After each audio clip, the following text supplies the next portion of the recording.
বাদশাহ নুরউদ্দিন, বাদশাহ জাহাঙ্গীর এর কাছে একটা বুড়ি মহিলা তার যুবতী পুত্রবধূকে নিয়ে এসে বলছে, বাদশাহ জাহাঙ্গীর, তোমার এলাকায় আমি বসবাস করি, আমার ছেলেটা প্রশাসনে চাকরি করে। প্রতিদিন রাতের বেলা একটা দুর্বৃত্ত এসে আমার ভয় দেখায়। আমার এই পুত্রবধূ খুব সুন্দরী, তার ইজ্জত সম্ভ্রম লুণ্ঠন করার জন্যে তোমার কাছে বিচার দিয়ে গেলাম। আজকে রাতটা যদি নিরাপত্তা দিতে পারো আমাদের দাও, যদি না দিতে পারো তাহলে আমি সকালে এখান থেকে চলে যাব। যাওয়ার আগে একটা কথা বলে গেলাম, তুমি যে আল্লাহকে বিশ্বাস করো, কিয়ামতের দিন ওই আল্লাহর সামনে তোমার বিরুদ্ধে আমি নিজে মামলা দেব। বাদশাহ জাহাঙ্গীর কোনো কথা বলে না, চলে গেল বুড়ি মহিলার আগ করে। যাওয়ার সময় বলছে, বাদশাহ আমি কিন্তু তোমাকে হতে দেখেছি, জন্ম নিতে দেখেছি, আমার সামনেই তুমি জন্ম নিয়েছো, একটা কথারও জবাব দিলে না। ঠিক আছে আমি গেলাম, কিয়ামত তো বিশ্বাস করো, কিয়ামতে হবে তোমার সাথে দেখা। রাতের বেলা হযরতে বাদশাহ জাহাঙ্গীর রহমতুল্লাহ আলাইহি উনি চলে গেলেন রাতে ঘোড়া নিয়ে। যে দেখলেন প্রাচীরের কাছে একটা ঘোড়া বেঁধে রাখা আছে আর ভেতরে আওয়াজ হচ্ছে, বাঁচাও বাঁচাও। উনি নিজের ঘোড়াটা পাশে রাখলেন, পাঁচির টপকিয়ে ভেতরে ঢুকলেন। বুড়ি মহিলাকে ডাক দিয়ে বলে যে টিম টিম করে আলো জ্বলছে, আলোটা লিভিয়ে দাও। ভেতরে যাওয়ার পরে ওনার পুত্রবধূর শরীরের উপরে যে অত্যাচার চালাচ্ছিল ওই ছেলেটা, ওই দুর্বৃত্ত, নিজে মাথাটার চুল ধরলেন, তরবারি বের করে এক কপি আলাদা করে দিলেন। বুড়িকে এসে বলে, ঠিক আছে এবার আলো জ্বালাও। আলো জ্বালানোর পরে তিনি দেখলেন, দেখার পরে বললেন আলহামদুলিল্লাহ। বুড়িকে ডাক দিয়ে বলে, এক গ্লাস পানি নিয়ে আসো। পানিগুলো তিনি 3 ঢোকে পান করলেন। ডাক দিয়ে বলেন, বুড়ি সকালে আমার সাথে যাবে, দেখা হবে তোমার। সকালে পুত্রবধূ নিয়ে গেছে রাজদরবারে। ডাক দিয়ে বলে, বুড়ি এসেছো, তুমি কি জানো কেন আমি তোমাকে বাতি নিভিয়ে দেওয়ার জন্য বলেছিলাম? বলে, না জানি না। তুমি তখন আমার কাছে নালিশ দিলে, বিচার দিলে, ওই সময় থেকে আমার মনের ভেতরে একটা আশঙ্কা হচ্ছিল যে আমার বাড়ির এত কাছে আমার ছেলে ছাড়া এই দুষ্কর্ম করার সাহস কারো হবে না। মনে মনে ভাবলাম আমার ছেলে আমার এই মেরে ফেলা লাগবে। রাতের বেলা গিয়ে দেখি যখন এই চিৎকারের আওয়াজ, মেয়েটার কণ্ঠের আওয়াজ পেয়ে আমি নিজে বাবা হয়ে আমার সন্তানের গলায় ছুরি লাগাবো কি করে, এই জন্য আলো লিবাতে বলেছিলাম যেন মায়া আমার সামনে এসে না দাঁড়ায়। এক কপে আলাদা করার পরে আমি ছেড়ে দেবো, দেই নাই। চিন্তা করলাম আলোতে নিয়ে দেখি আসলে কার মাথা। যে দেখি না ছেলেটা আমার না অন্য কারো, তখন আমি খুশি হয়ে শুকরিয়া আদায় করে ফেলে দিলাম, আলহামদুলিল্লাহ। পানি আনতে বলেছিলাম এই জন্যই, যখন বিচার দিয়েছে ওই দিন থেকে শুরু করে ওই সময় থেকে এ পর্যন্ত এক ঢোকো পানি আমি খাইনি, কারণ তুমি কিয়ামতে বিচার দেবে আমাকে হুমকি দিয়েছো। নিজের মাথার যে মুকুট আছে বাদশার, ওইটা ওই মেয়েটার বুকের পায়ের উপরে রাখলেন। পায়ের কাছে রেখে বাদশাহ জাহাঙ্গীর ডাক দিয়ে বললেন, বুড়ি মুসলমানদেরকে কি মনে করো আমি জানি না, আমার যে মাথার মুকুট, এই এলাকাটা আমার বাপ দাদারা মিলে আমরা আজ মুসলমানেরা 850 বছর শাসন করছি। এ বিশাল সাম্রাজ্যের দাম আল্লাহর কাছে আমার এই মুকুটের যতটুকু দাম আছে তার চাইতে বেশি মূল্য তোমার এই পুত্রবধূর ইজ্জতের। ইসলাম সত্যি যদি এসে যান, কোনোদিন জোর জবরদস্তি করে আপনাকে ধর্ম গ্রহণ করানো হবে না। হয়তো আপনাকে বলতে পারি যে 4500 ধর্মের গ্রন্থ আছে দুনিয়ায়, আপনি আমাদেরটা পড়েন। বিবেক যদি আপনার একটু কাজ করে, আমি জানি কোরআন একটু বুঝে পড়লে আপনি আর অন্য ধর্মে থাকবেন না। যশোরের এক কলেজের অধ্যাপক, হিন্দু, বিসিএস ক্যাডার, স্যারকে আমি বলেছিলাম যে স্যার আপনি মাত্র 3 মাস এই কোরআন শরীফটা বাংলা পড়বেন, আপনাকে আমি মুসলমান হতে বলি না। 3 মাস পরে দেখি উনি নিজের থেকেই বলছে আমি মুসলমান হয়ে যাব। আমাদের ধর্মে কিন্তু লা ইকরাহা ফিদ্দিন, জোর জবরদস্তি নেই, বাড়াবাড়ি নেই। যদি বাড়াবাড়ি জবরদস্তি থাকতো 850 বছরে এই এলাকায় কোনো হিন্দু থাকতো না। অথচ আমরা কি দেখতে পাচ্ছি, মাত্র কয়েক বছরের ব্যবধানে আপনারা এলাকায় দায়িত্বে পেয়ে পাশের রাষ্ট্র প্রতিবেশী আপনারা, অথচ কি করছেন এখন? এখানে মিথ্যা ধোয়া তোলেন, আর ভারতে হিন্দুরা মুসলমানদের উপরে অত্যাচার করেন। আপনার আবার মানবতার কথা বলেন, আপনার মুখে মানবতার কথা মানায়? যারা মসজিদ ভেঙ্গে মন্দির বানায়, এক কথা বলেন না কেন? বাংলাদেশে একটা মন্দির ভেঙে মসজিদ বানানো হয়েছে, যদি প্রমাণ দিতে পারেন এ দেশ আপনাদের হাতে আমরা তুলে দেব। আপনারা কি উদার মনের পরিচয় দেন? এত বড় বিশাল দেশ বলে আপনাদের জায়গা নেই, মসজিদ ভেঙে মন্দির বানানো লাগবে কোন কারণে? মসজিদগুলো ভেঙ্গে ভেঙ্গে মন্দির না বানিয়ে মানুষের কর্মসংস্থান তৈরি করেন। আপনাদের উপর আল্লাহর দয়া, আল্লাহর মায়া মহব্বত আসবে। আল্লাহ পাক বলেন, এই যে ইয়াতিহা রিজকুহা রাগাদাম মিন কুল্লি মাকান, তাদের কাছে বিভিন্ন দিক থেকে রিজিক আসতো। ওই সময়ের কথা বলছি, সিরিয়া থেকে, ইয়েমেন থেকে, আশপাশের রাষ্ট্রগুলো থেকে জীবন উপকরণের জন্য যা লাগে আল্লাহ সব ওদের মাধ্যমে পাঠাতেন। মানুষের মনোভাবে তৈরি করে দিতেন, তারা মানবতার খাতিরে হলেও পাঠিয়ে দিত। আমরা যদি আজ আফগানিস্তানের মতো আল্লাহর উপরে ঈমান এবং তাকওয়া অর্জন করতে পারি, শুধু পাকিস্তান না, শুধু তুরস্ক না, শুধু রাশিয়া না, বিশ্বের যত মানুষ আছে তাদের ভেতরে আল্লাহ আলাদা একটা মনুষ্যত্ব তৈরি করে দেবে, মানবতা বোধ জাগিয়ে দেবে। তারা বাধ্য হবে আমাদের জন্য জীবন উপকরণ সব পাঠিয়ে দিতে।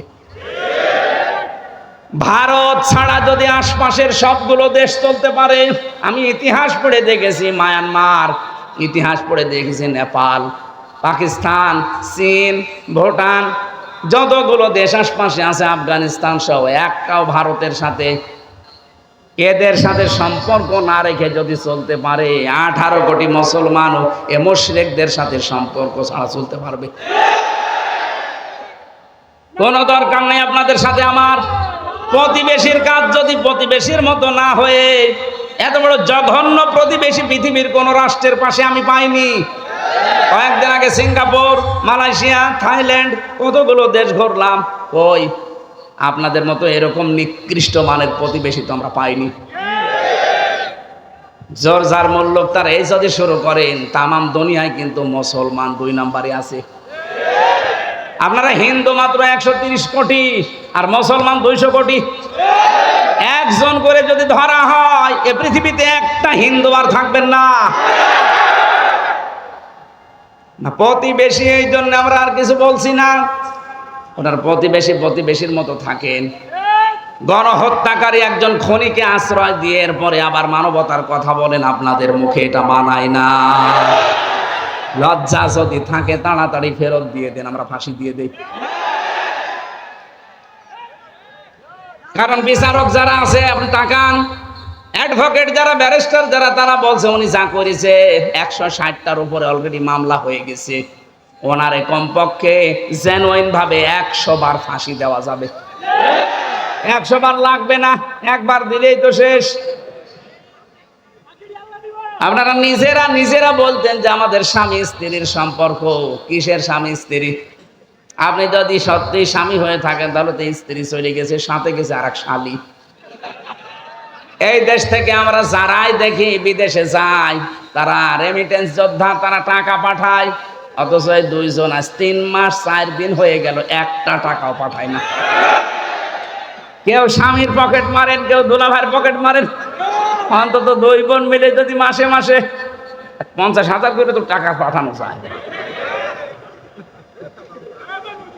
আমরা ঋণে জর্জরিত হয়ে আছি, আর একটা টাকা 3 মাস 4 দিনে পাঠালেন না, আবার ষড়যন্ত্র করেন। থামেন। আর আপনাদেরকে বলবো, এই গণহত্যার সাথে যারা জড়িত, এই পৃথিবীতে ইতিহাস, হিটলার, চেঙ্গিস খান, এই যে লক্ষণ সেন, যারাই পালিয়ে গেছে পৃথিবীতে মানব হত্যার সাথে যারা জড়িত, তারা দুনিয়ায় কোনোদিন ফিরে আসেনি, আসবেও না।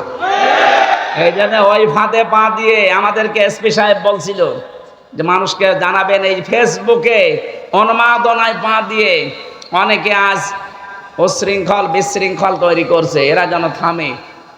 কিচ্ছু হবে না। সব ষড়যন্ত্র মোকাবেলার জন্য দেশের 18 কোটি মানুষ প্রস্তুত আছে। এখন আর দল বিদল নেই, এখন সব দল এক দল, আমরা হচ্ছে মাজলুম। খালি ওই 14 দল বাদ দিয়ে ওরা তো এখন আর নেই, বাকি আমরা যা আছি 2-1 জন থাকলে ওরা এখন মুসলমান হয়ে গেছে। আমার বংশেরটা আমি বলছি, ওরা তো 100 জনের 98 জন আল্লাহর ওলিকে নবী মানত, এত শক্ত। কিন্তু এখন এই বিকাল আগস্টের 5 তারিখের বিকাল 5টা বাজতে বাজতে আমার মোবাইল করে বলছে, ভাতিজা আমরা সব জামাত ইসলামী হয়ে গেছি। হ্যাঁ, এখন জামাত ইসলামী। আর এতদিন বলতো আমাদের বঙ্গবন্ধু আমাদের নবী, মানে নবী বলতো না কিন্তু এরকম মানতো। নবীজিকে গালি দিলে কিছু বলতো না, কিন্তু ওরে যদি কেউ একটু পান থেকে চুন খসে গোষ্ঠীতে গোষ্ঠীতে গন্ডগোল বাজিয়ে দিত, এরকম কঠোর অবস্থা ছিল। আর বিকাল 5টা বাজতে বাজতে ওরা বলছে, ভাতিজা তুমি কোথায়? আমরা সব জামাত ইসলামী হয়ে গেছি।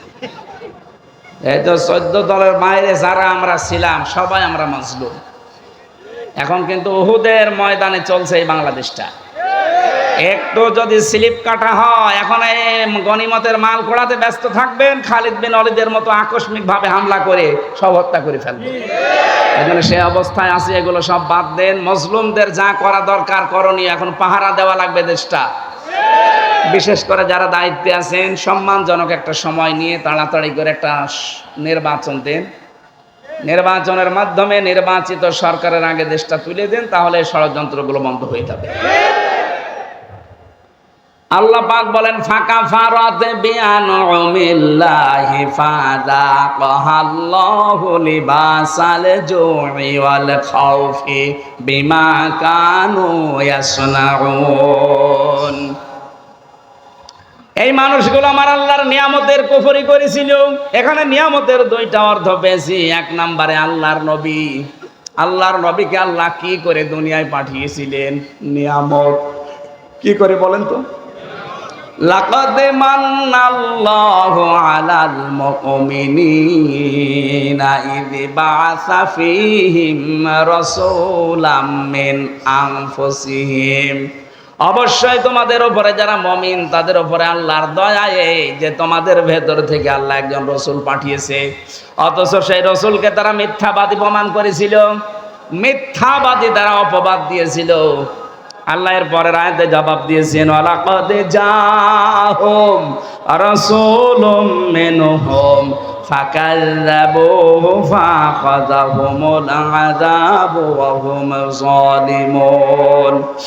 অবশ্যই তাদের কাছে রাসূল এসেছিল তাদের মধ্যে একজন, কিন্তু তারা তাকে মিথ্যা প্রতিপন্ন করেছিল। এই কারণে আমি আল্লাহ তাদেরকে ধরেছিলাম, কারণ তারা জালেম ছিল। তাহলে জুলুম করার এখানে একটা পদ্ধতি পেলাম, যারা দুনিয়াতে আল্লাহর পাঠানো রাসূলদের সাথে মিথ্যা প্রতিপন্ন করে তাদেরকে কষ্ট দেয়, আল্লাহ পাক তাদের উপরে 2টা শাস্তি পাঠায়। 1 নম্বরে ক্ষুধা, 2 নম্বরে ভয়। আমার প্রশ্ন, এখন রাসূল দুনিয়ায় আছে? কথা বলেন। তাহলে ওয়ালাকাদ জাআহুম রাসূলুন এই শব্দটা ভুল। বলেন, রাসূল নাই, কিন্তু রাসূলের নায়েব আছে। নায়েবে রাসূল আছে, উত্তরাধিকারী আছে। এই যে ইরশাদ, এটা নায়েবে রাসূল। কি ইরশাদ? মানে এই সেম ইরশাদ না, এই ইরশাদ। এটা নায়েবে রাসূল, কারণ নামের আগে আলেম লেখা আছে। এদেশে যারা আলেম এরা আল্লাহর নবীর উত্তরাধিকারী। আল উলামা ওয়ারাসাতুল আম্বিয়া। এই আলেমদের সাথে যদি এখন কেউ বিয়াদবি করে, তাদের যদি অত্যাচার জুলুম নির্যাতনের ভেতরে ফেলে দেয়, 2টা শাস্তি আল্লাহ জমিনে পাঠাবে। 1 নম্বরে ফাযাকাল্লাহু লিবাসাল জু, ক্ষুধার পোশাক পরিয়ে দেবে। 2 নম্বর আল খাউফ, ভয় লাগিয়ে দেবে। আয়াতের তাফসিরে মুফাসসির লিখেছেন, বিশ্ব নবীকে আল্লাহ যখন উপরে নিয়ে যান মেরাজে, তখন দেখলেন পিপিলিকার মতো কি যেন উঠতেছে, আবার ছোট ছোট হয়ে কালো কালো কি যেন নামতেছে। ডাক দিয়ে বললেন, জিবরাইল, কি ওঠে আর কি নামে? ফেরেশতা বললেন, হে রাসূল, পৃথিবীতে আপনার উম্মতের আছে গুনাহ করে, অপরাধ করে, জুলুম করে, এটা অন্ধকার হয়ে পিপিলিকার মতো এই কালো কালো উঠতেছে। আর যে নামে দেখেন কালো কালো পিপিলিকার মতো, ওগুলো এই গোনার শাস্তি আল্লাহ ধরুন নামাচ্ছে।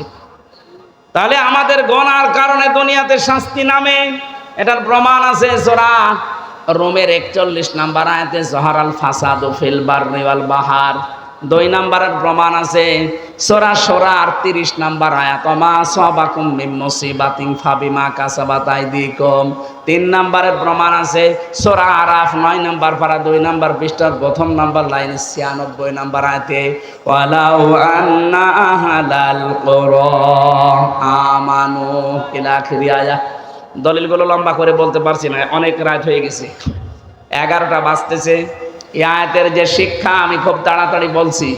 1 নম্বরে একটা শান্ত নির্মল নিরাপদ শহর আল্লাহ দিয়েছিলেন, কিন্তু ওখানে যে মানুষগুলো বসবাস করত তাদের জন্য রিজিকও বিভিন্ন জায়গা থেকে আল্লাহ পাঠাতেন।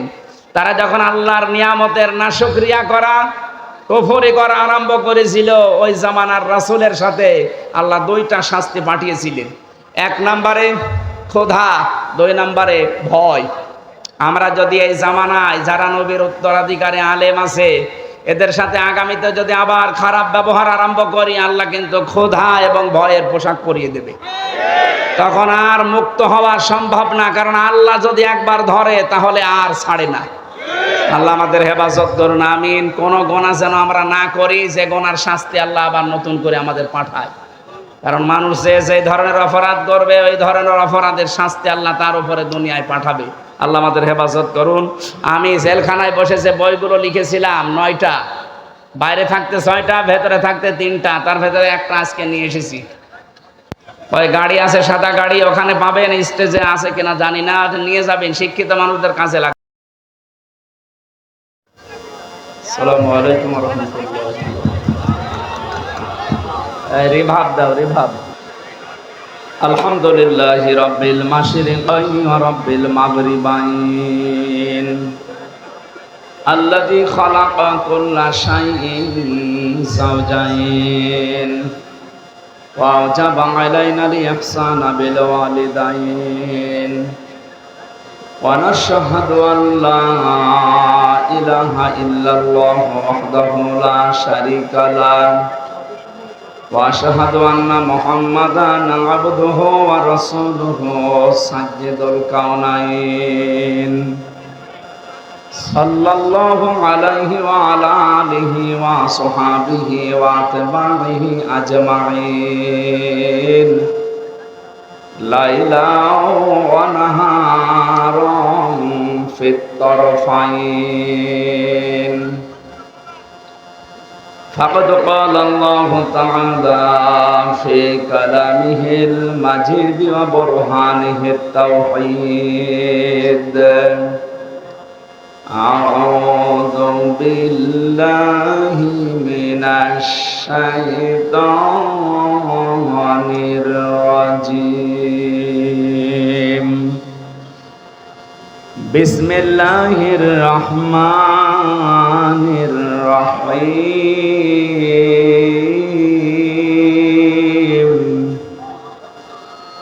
وضرب الله مثلا قرية كانت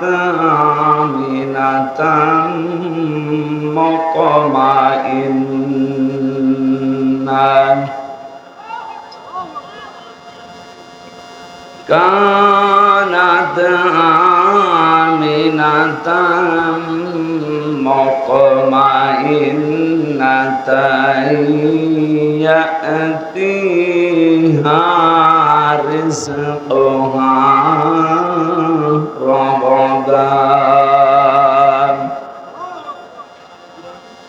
رغدا من كل مكان فكفرت بأنعم الله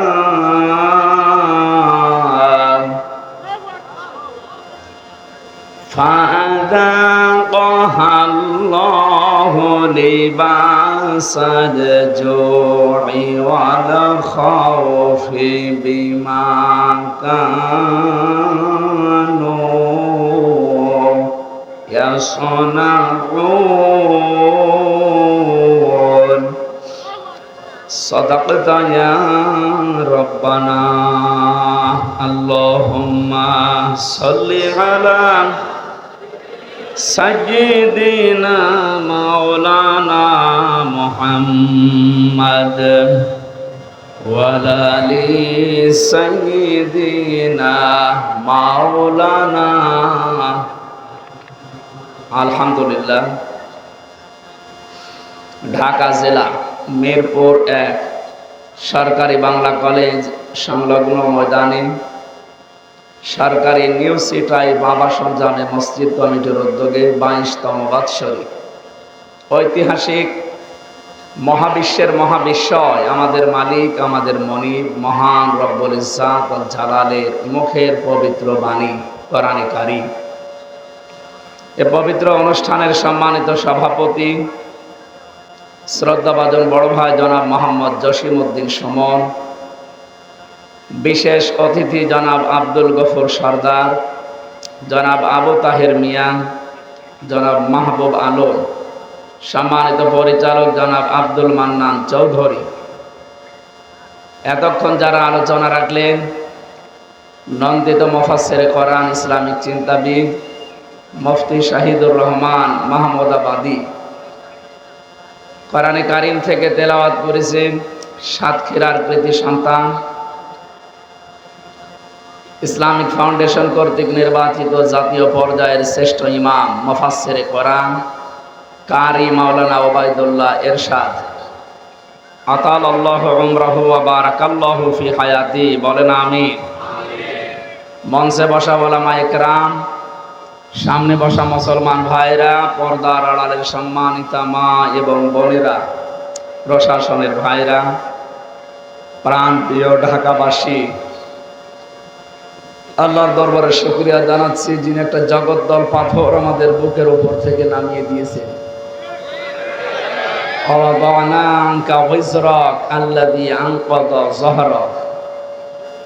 হে নবী, আয়ামে জাহিলিয়াতের যে পাথর বোঝা, এটা আপনার পিঠকে বাঁকা করে রেখেছিল, আমি কি ওই বোঝা আপনার পিঠ থেকে নামিয়ে দেইনি? ১৫০০ বছর আগে আয়াতটা নাযিল হয়েছে। ওই সময় ছিল আইএমএ জাহিলিয়াতের যুগ। ২০২৪ সালের ৫ই আগস্টের আগ পর্যন্ত এই দেশে চলছিল আওয়ামী জাহিলিয়াতের যুগ। শব্দ দুইটা প্রায় কাছাকাছি, আইএমএ আর আওয়ামী, কাজ কারবারও প্রায় এক। আমি আবু জেহেলের জীবনী পড়ে দেখেছি, ও 14টা কর্মসূচি হাতে নিয়েছিল যতদিন দায়িত্বে ছিল রাষ্ট্রের। এই হচ্ছে না, এখানে কথা বলতে মাইকে ঠিক করবে, হ্যাঁ এগুলো এখানে দেবেন, ওইটা দেবেন, এত দূরে না, কাছাকাছি। ঠিক আছে,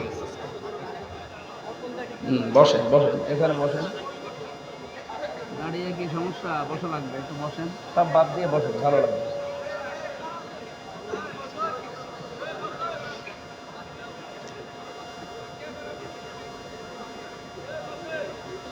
ও যতদিন পর্যন্ত দায়িত্বে ছিল, ক্ষমতা ছিল, 14টা কাজ করেছিল।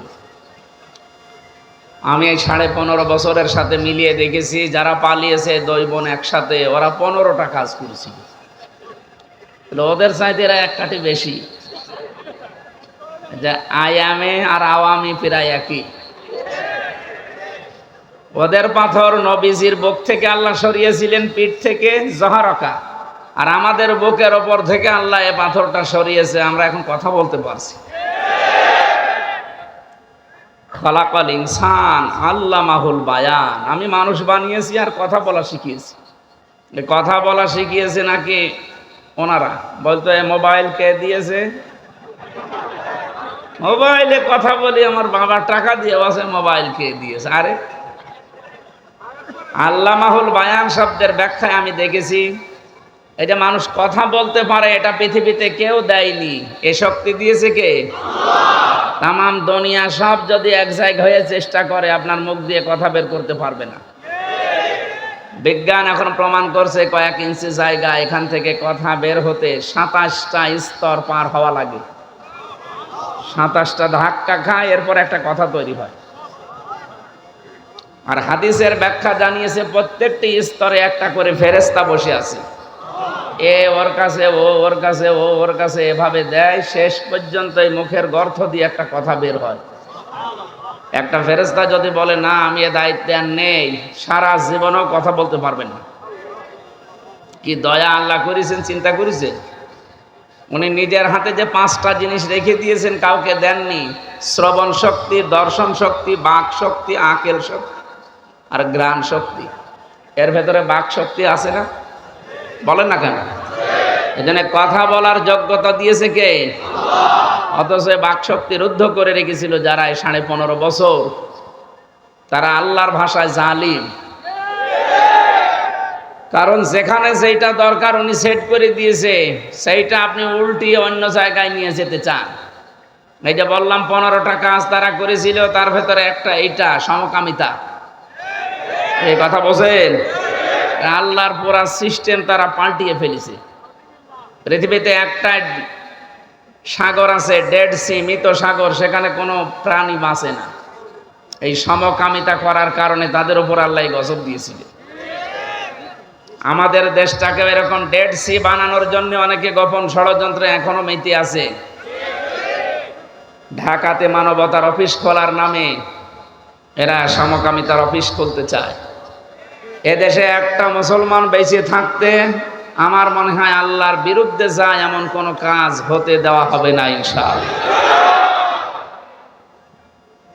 আল্লাহ রাব্বুল আলামিন বলেন, আলাম তারা ইলাল্লাযীনা বাদদালু নি'মাতাল্লাহি কুফরা ওয়া আহাল্লু কওমাহুম দারাল বাওয়ার।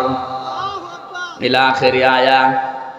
সূরা ইব্রাহিমের ভেতরে আল্লাহ বলেন, হে নবী আপনি কি দেখেননি ওই মানুষগুলোর দিকে যারা আল্লাহর নিয়ামতকে পাল্টিয়ে ফেলেছি কুফরি দিয়ে। কুফর মানে ঢেকে ফেলা। কুফর মানে আল্লাহ পাক যেভাবে যেভাবে যা দিয়েছেন ওইটাকে যারা পাল্টিয়ে ফেলতে চায়, ঢেকে ফেলতে চায়, এই মানুষগুলোকে আল্লাহ পাক বলেন আপনি দেখেন না কেন ওদের দিকে একটু। আলাম তারা ইলাল্লাযীনা বাদদালু নি'মাতাল্লাহ। দুনিয়া তৈরি হওয়ার পর থেকে আজ পর্যন্ত, এখান থেকে কিয়ামত পর্যন্ত যত মানুষ দুনিয়ায় আসবে, যুজ্জিনা লিন্নাসি হুব্বুশ শাহাওয়াতি মিনান নিসা। যেই 9টা জিনিসের উপরে আল্লাহ আকর্ষণ তৈরি করে দিয়েছে, আমাদের কাছে লোভনীয় করে দিয়েছে, তার ভেতরে নারী একটা। কে বলছে? সুতরাং নারীর প্রতি পুরুষের আকর্ষণ এটা বানিয়েছে কে? এইটা পুরো আজ উল্টিয়ে যারা পুরুষে পুরুষে বিয়ে করবে, মেয়েতে মেয়েতে বিয়ে করবে। কুষ্টিয়ায় 3 দিন আগে 2 জন মহিলা বলছে আমাদের বিয়ে দিয়ে দেন, না হলে আমরা মরে যাব। তোমরা যদি বিয়ে করবে তা আমরা কি ঘাস কাটছি? আমাদের কি দরকার? আল্লাহ সিস্টেম করে দিলেন যে পুরুষের প্রতি নারী, নারীর প্রতি পুরুষের আকর্ষণ, এটা আমি আল্লাহ বানিয়েছি। যুজ্জিনা লিন্নাস হুব্বুশ শাহাওয়াতি মিনান নিসা, 1 নম্বরে মেয়ে লোকের নাম। সেটা যারা পাল্টিয়ে ফেলতে চায় তারা কাফের। আল্লাহ বলেন বাদদালু নি'মাতাল্লাহি কুফরা ওয়া হাল্লু কওমাহুম দারাল বাওয়ার। ওই মানুষগুলো জাহান্নামের যে ঘর, এই দারুল বাওয়ারের দিকে, জাহান্নামের ঘরের দিকে জাতিকে তারা পরিচালিত করতে চায়। সমকামিতা যারাই প্রমোট করবে তারা জাহান্নামী। কারণ এরা আল্লাহর পুরা সিস্টেমকে উল্টিয়ে দিতে চায়। কথা বলেন ঠিক কিনা? একজনকে নিয়োগ নিয়ে কয়েকদিন খুব তোলপাড় চলছিল এই একটা কারণে। উনি সমকামিতা প্রমোট করতেন। ওনার যে সিনেমাগুলো আপনি বানিয়েছে দেখেছিলেন, বিশেষ করে bachelor, 3rd person singular number, এগুলো দিয়ে একটা মেয়ে লোকের ঘর কি করে ভাঙা যায়, পরকীয়া প্রেমে কি করে আসক্ত করা যায়, সেই শিক্ষাগুলো দেওয়া হতো। এই কারণেই তো এদেশের মুসলমানেরা তাকে মাথার উপরে মেনে নিতে পারেনি। কথা বলে না কেন? আল্লাহর প্রকাশ্য নিষিদ্ধ কাজ যারা বৈধ করতে চায় যে কোনো কায়দায়, এদেশের মানুষ কিন্তু বুঝে ফেলে। আর বুঝে ফেললে আপনি কি তাদেরকে আর দাবিয়ে রাখতে পারবেন না। যদি একবার বসে যে আল্লাহ রাসূলের বিরুদ্ধে যাচ্ছে, ও বাবা হলেও তালাক দেবে। কথা বলেন।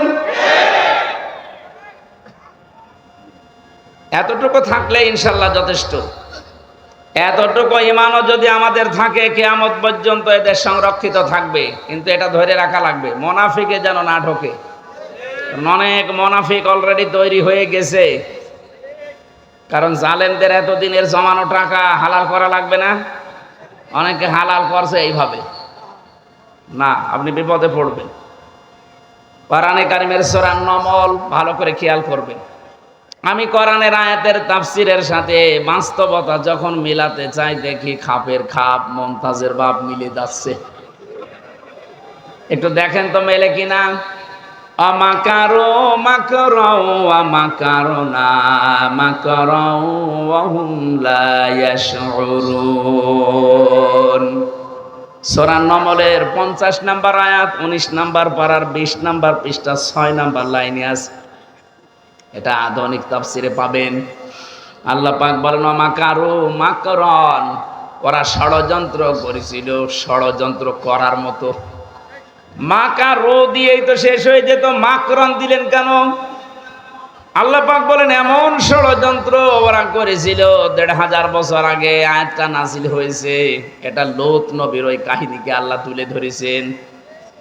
আকাদ মাকারু মাকরহুম ওয়া ইনদাল্লাহি মাকরুহুম ওয়া ইন কানা মাকরুহুম লিতাযুলা মিনহুল জিবাল।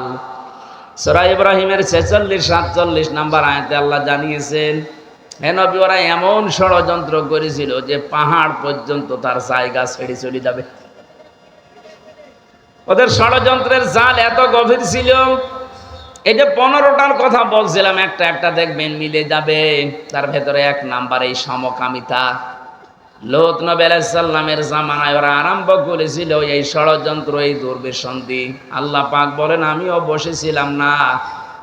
অমাকারনা মাকরন, এখানে ফাইল কর্তা সরাসরি আল্লাহ নিজে। আল্লাহ বলেন আমিও কৌশল করলাম।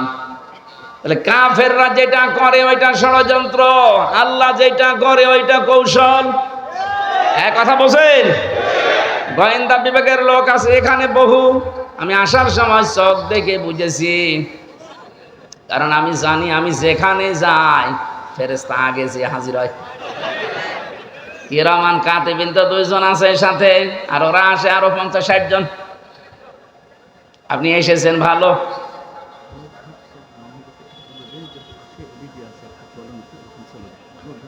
রোড ঘাট পুরা জাম হয়ে গেছে। আশপাশে বলে ওই যে কি এলইডি নাকি লাগানো আছে, সেখানে যান যদি জায়গা পান। না এইভাবেই থাক, কি করবেন, কোথায় যাবেন, চারিদিকে মানুষ। আমি যতদূর আসলাম তো মানুষই পেয়েছি। কোনো জায়গায় যাওয়া যাবে না, দাঁড়িয়ে আছেন বসে আছেন, দরকার হয় জায়গা পেলে শুয়ে পড়েন, কিন্তু কথা বলবেন না। আমার অনুরোধ, কথা বলবেন না। 1 ঘন্টা সময় দেওয়া যাবে না। খেয়াল করে করে মিলাবেন। কোরআনের একটা শব্দ আপনাকে হেদায়েতের পথ বলে দেবে ইনশাআল্লাহ। আর মাঝে মাঝে একটু গল্প করে নেবেন নাকি? হ্যাঁ, একটু গল্প করে নেবেন। আপনার খুব জরুরি হলে গল্প করে নেবেন। আর এখান থেকে উঠে যাবেন শুধু প্রসাব পায়খানা আর বিড়ি খাওয়ার নেশা লাগলে।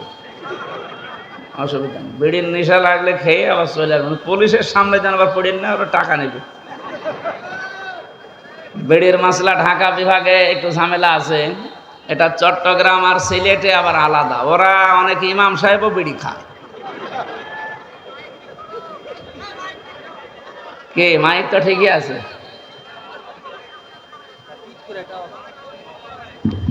না? এই মাইক যারা নিয়েছেন কি কয়, ওনারা কয়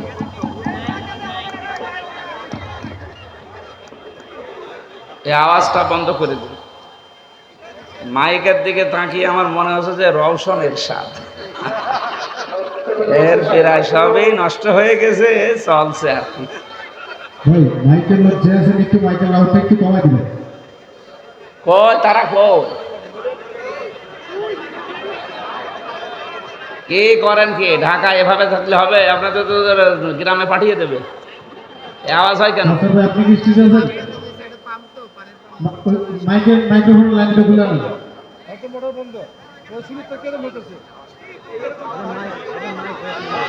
মাইকের প্যানেলে যান, মাইকের প্যানেলে গেলে তো বলেন মাইক্রোফোনটা বন্ধ করতে। কোনটা? হাসান ভাই নিচে মাইকের তাড়াতাড়ি। প্যানেলের ওইখানে যান। মাইকের লোক মাইকের প্যানেলের ওখানে গিয়া বলেন মাইকের একটু নয়েজটা বন্ধ করতে। আমার ইনপুটে কোনো নয়েজ নাই, নয়েজ আউটপুটে মাইকে। কোনটা বন্ধ করব? সুবহানাল্লাহ আলহামদুলিল্লাহ লা ইলাহা ইল্লাল্লাহ সুবহানাল্লাহ আলহামদুলিল্লাহ লা ইলাহা ইল্লাল্লাহ লা ইলাহা ইল্লাল্লাহ।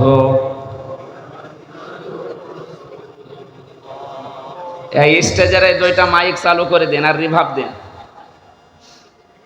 ঢাকাবাসী এখানে দুইটা শব্দই কিন্তু এক, মাছদারও এক, কিন্তু ক্ষেত্রে আলাদা ব্যবহার। আল্লাহর ক্ষেত্রে হবে কৌশল আর কাফেরদের ক্ষেত্রে ষড়যন্ত্র। আমি কেন বলছিলাম গোয়েন্দাদের কথা? কারণ কালকে এটা ওরা অন্যদিকে নিয়ে যেতে পারে। কারণ যারা পালিয়ে গেছে ওরা তো বসে নেই, ওরা অলরেডি এই শব্দ নিয়ে ষড়যন্ত্র আরম্ভ করেছে। এতদিন পর্যন্ত জোট করতে পারে না, এখন বলছে জঙ্গিবাদ, মৌলবাদ। এই ধোয়া তুলেই তো এই 15.5 বছর হাজারো মানুষকে জেলে ভরে রেখেছিল, গুম করেছিল। এই ধোয়া আমরা আর তুলতে দেব না। বিশ্বের যারা মোড়ল আছে এদেরকে আজ উনি বিভিন্ন দেশে সিম্পেথি পাওয়ার জন্যে ছড়িয়ে বেড়াচ্ছে যে আমরা নির্বাচিত ছিলাম, আমাদেরকে উৎখাত করা হয়েছে। এটা একটা ডাহা মিথ্যা কথা। এই 15.5 বছরে যারা নির্বাচিত ছিলাম এ কথা বলে, এদের না ঈমান নেই বুঝলাম, বিবেকও নেই। আপনি শয়তানকেও যদি জিজ্ঞাসা করেন যে 15.5 বছর কি নির্বাচন হয়েছে, শয়তানও হাসবে। এ কি বলে গো? আরে নির্বাচন হয় যে পদ্ধতিতে, তার নাম নির্বাচন। তার নাম কি? আপনি যে নির্বাচিত দাবি করছেন, এটা হওয়া লাগে নির্বাচনের মাধ্যমে। 15.5 বছর তো নির্বাচনই হয়নি, আপনি দাবি করেন কি করে? একটা হাসি মানুষ এত দাহা মিথ্যা কথা বলেন, আপনার লজ্জা লাগে না? এই জন্য আশা করছে আমিও যেহেতু হাসি, আমার নামে একটু ঝামেলা আছে। আপনাকে এই মিথ্যা শুনলে মানুষ তখন আর হাসি বলবে না, বলবে পাজি। এটা আবার আমার গায়েও লাগতে পারে, এই জন্য আমি নিজের বাঁচানোর জন্য বললাম হাসি হয়ে আর মিথ্যা বললেন না। কথা বলেন না কেন? এই জন্য এখান থেকে আমি যেটা পেয়েছি, হুয়া জিতাবাকুম ওয়া মা জাআলা আলাইকুম ফিদ্দীনি মিন হারাজ। আল্লাহ পাক বলেন তিনি সে আল্লাহ যিনি তোমাদেরকে নির্বাচিত করেন। তাহলে নির্বাচিত করার দায়িত্ব কার? পদ্ধতি হচ্ছে নির্বাচন। লক্ষ লক্ষ নবীর উম্মত থেকে আল্লাহ নির্বাচন করে করে আমাদেরকে নির্বাচিত করে এই দুনিয়ায় পাঠিয়েছেন। কথা বলেন না কেন? আপনি আল্লাহর সিস্টেম ওই 15 বছরে পাল্টিয়ে ফেলেছিলেন। আল্লাহ যে একটা সিস্টেম দিয়েছিল যে নির্বাচনের মাধ্যমে নির্বাচিত হয় আমার উম্মতে মুহাম্মদীরা, সেইটাও পাল্টিয়ে আন্দাজে দাবি করতেন আমরা নির্বাচিত, অথচ নির্বাচন দেওয়ার আগে আপনি 154 জন ঘোষণা দিয়ে দিয়েছেন। এতটুকু শেষ করেননি, দিনের ভোট রাতে করে ফেলেছেন। নির্বাচন হলো কবে? আর একবার তো আমি ছেলেছিলাম না। আমি যা বলছি এটা বাস্তবতা, আপনি মিথ্যা কথা আর বলবেন না। কারণ তামাম দুনিয়ায় আপনার কথাগুলো গেলে মানুষ এখন মনে করে মনে হয় পাগল হয়ে গেছে। আর পাগল হওয়ারই কথা। এক মুরব্বী লোক দৌড়াচ্ছিল উর্দু শ্বাসে, ছেলের সাথে পথে দেখা, ছেলে বলছে আব্বা এত জোরে কোথায় যাও? বলছে ওরে ভাই গরু হারিয়েছে। টের তো পাও না, গরু হারিয়েছে। চিন্তা করছে কি হইলো, বাবা আমারে ভাই বললো মানে। বাড়িতে এসে বলছে আম্মা আমি মরে যাব। কেন? আব্বা আমারে ভাই ডেকেছে। কি বলিস? মানুষের সামনে আব্বা আমারে ভাই বলিছে, আমি আর জীবন রাখবো না। ঠিক আছে আগেও আসো। বাড়িতে আসার পরে বলছো গো তুমি নাকি ছেলেকে ভাই বলে ফেলিছো।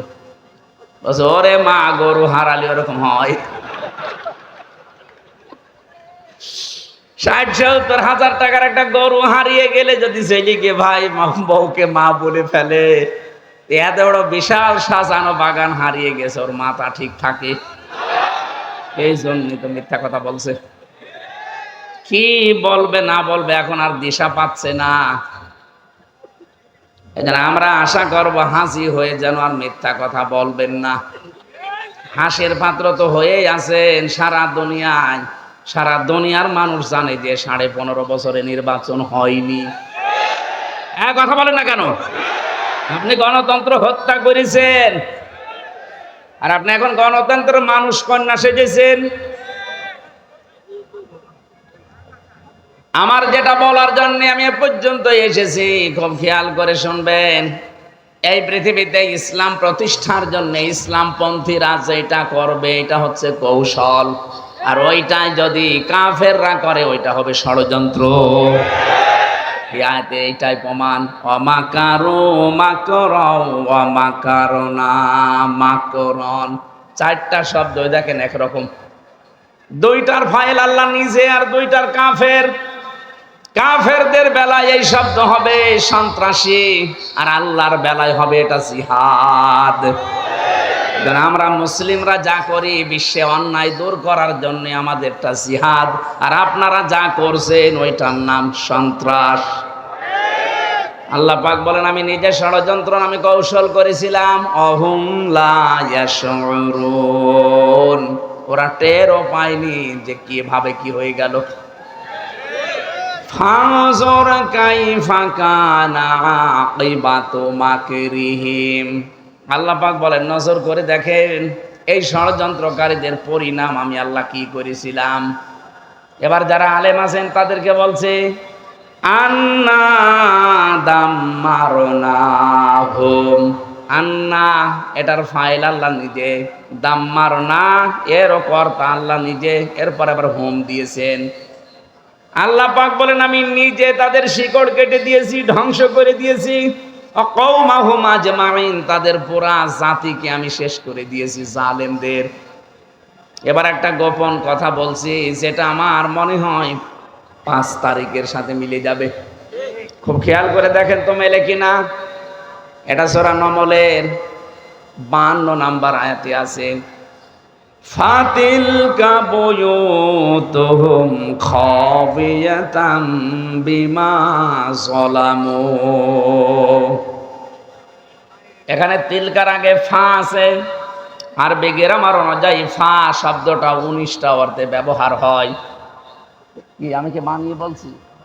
আলেম যারা আছে তারা তো জানবেন।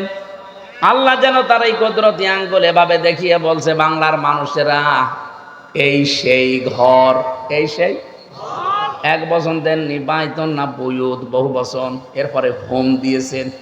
আল্লাহ বলেন এই সেই ঘর, এই জালেমদের ঘর এইগুলো। বিমা যালামু, এদের জুলুমের কারণে আমি আল্লাহ এই ঘরের অবস্থা কি করেছি জানেন? মাঝখানের শব্দ আছে খাবিয়াতান, গৃহ শূন্য করে দিয়েছি, ওজাড় গৃহ বানিয়ে দিয়েছি, জনশূন্য করে দিয়েছি, মরুভূমি বানিয়ে দিয়েছি, নিকৃষ্ট এবং পদদলিত বানিয়েছি। খাবিয়াতান মানে সার শূন্য করে দেওয়া। আপনি দেখেছেন আগস্টের 5 তারিখের পরে বিকাল 5টা বাজতে বাংলার যত জালেমের ঘর আর অফিস ছিল সব পরিত্যক্ত হয়ে গেছে। এটা করেছে কে? কাদের দ্বারা? এই দেশের জনগণের দ্বারা। আল্লাহ বলেন হে নবী এই সেই ঘরগুলো আপনি কি দেখতে পান না? এই সেই ঘর। খাবিয়াতান আমি ওজাড় গৃহ বানিয়ে দিয়েছি, পরিত্যক্ত করে দিয়েছি। বিমা যালামু, এই জালেমদের জুলুমের কারণে। এই আয়াতটা যে কত বাস্তব এটার প্রমাণ আপনি দেখবেন কুষ্টিয়ার হানিফ সাহেবের বাড়ি। এই 3 দিন আগেও আমি আসার সময় দেখলাম বাড়ির পায়খানার প্যান পর্যন্ত মানুষ খুলে দিয়ে চলে গেছে। এখন ওইটা জাতীয় টয়লেট হয়ে গেছে।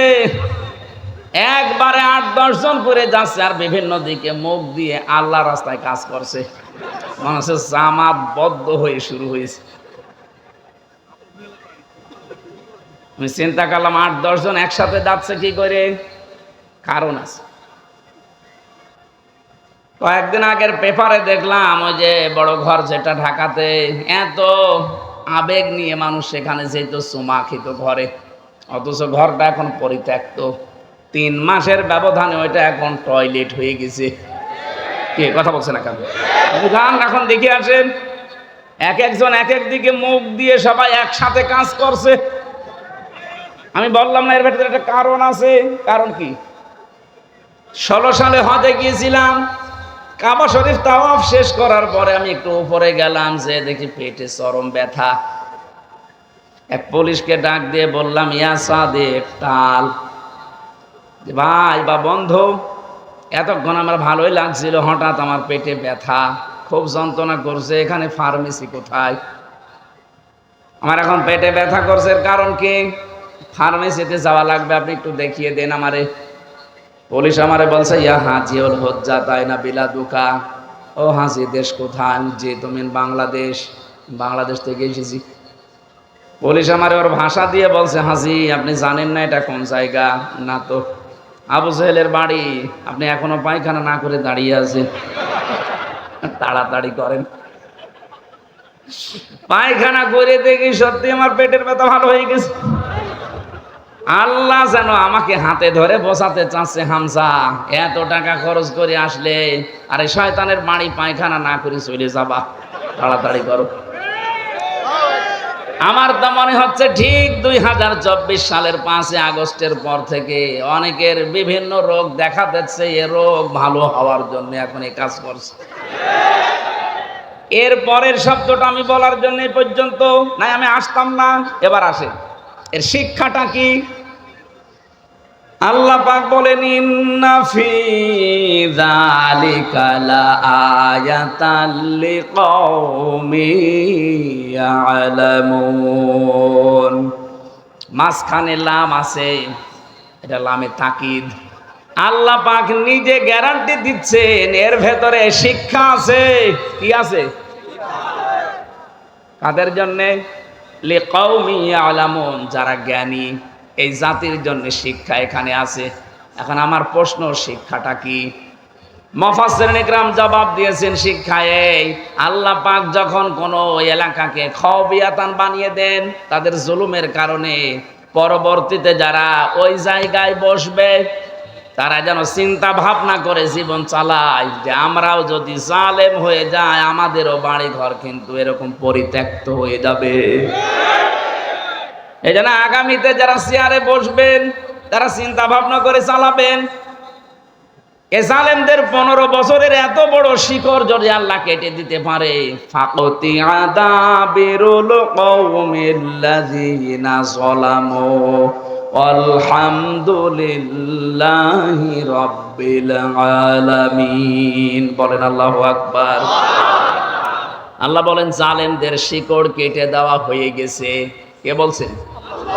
এদের এত বছরের শিকড়, আপনি একটা তাকান ইউনিয়ন থেকে শুরু করে একেবারে আন্তর্জাতিক লেভেল পর্যন্ত এমন কোন জায়গা নেই জালেমদের শিকড় ছিল না।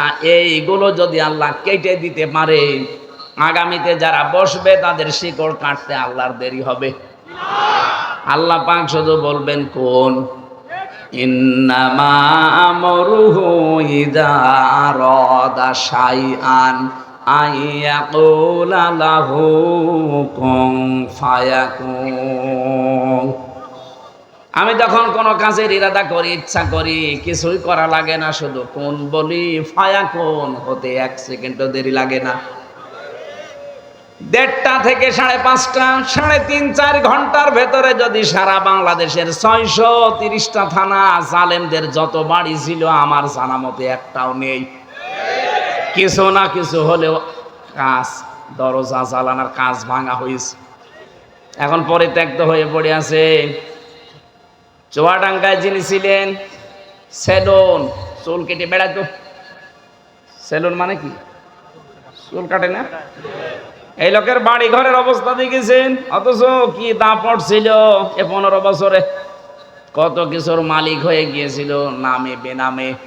মানুষ তার নাম পর্যন্ত পাল্টিয়ে দিয়েছিল এলাকায়। কি সুন্দর নাম তার, সোলাইমান হক জর্দার সেলুন। ওরা নামই পাল্টিয়ে নাম দিয়েছে হনুমান। হ্যাঁ, এই যে হোসাইন আছে, জিজ্ঞাসা করেন, ওর বাড়ি ওখানে। ওর নাম এখন আর কেউ সেলুন বললে চেনে না, ওর নাম বলা লাগে। হনুমান কোথায়, তার বাড়ি কোনটা মানুষ দেখিয়ে দেয়, এই যে সেই জাতীয় টয়লেট। 3 মাসে যদি এই অবস্থা হয়ে যায়, 3 বছর যেতে দেন, এদেশে জালেমদের একটা চিহ্নও থাকবে না।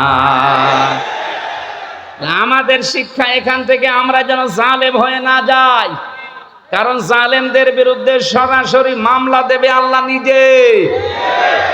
সূরা শূরা 25 নম্বর পারা 6 নম্বর পৃষ্ঠার 12 নম্বর লাইনের 42 নম্বর আয়াতের প্রথম অংশে আছে, ইন্নামাস সাবিলু আলাল্লাযিনা ইয়াযলিমুনান নাস। অবশ্যই আমি আল্লাহ মামলা দায়ের করব দুনিয়ায় যারা মানুষ হয়ে মানুষের উপরে জুলুম করে। ইয়াযলিমুন আল মুসলিমুন আল্লাহ দেয়নি, দিয়েছে। ইয়াযলিমুনা মোজারে, বর্তমান ভবিষ্যৎ প্রেজেন্ট ফিউচার। আল্লাহ মুসলিমুনা না দিয়ে নাস দিয়েছেন একবারে। মানুষ হয়ে যারা মানুষের উপরে জুলুম করেছেন এতদিন, তারা আল্লাহর মামলার আসামি। বিশ্বজিৎ কি মানুষ ছিল না? এক কথা বলছে না, সে মুসলমান না কিন্তু সে তো মানুষ। বলেন কি করে মারলেন তাকে? আমার সাথে জেলে ছিল ওই ছেলেটা, খুলনায় বাড়ি, ওইটা 18 মাইল নাকি আছে না ভাই, ওখানে বাড়ি ওর, শাওন। আমি বললাম আপনি এইভাবে কোপ মারলেন কি করে? বলছে আমার মাথা ঠিক ছিল না।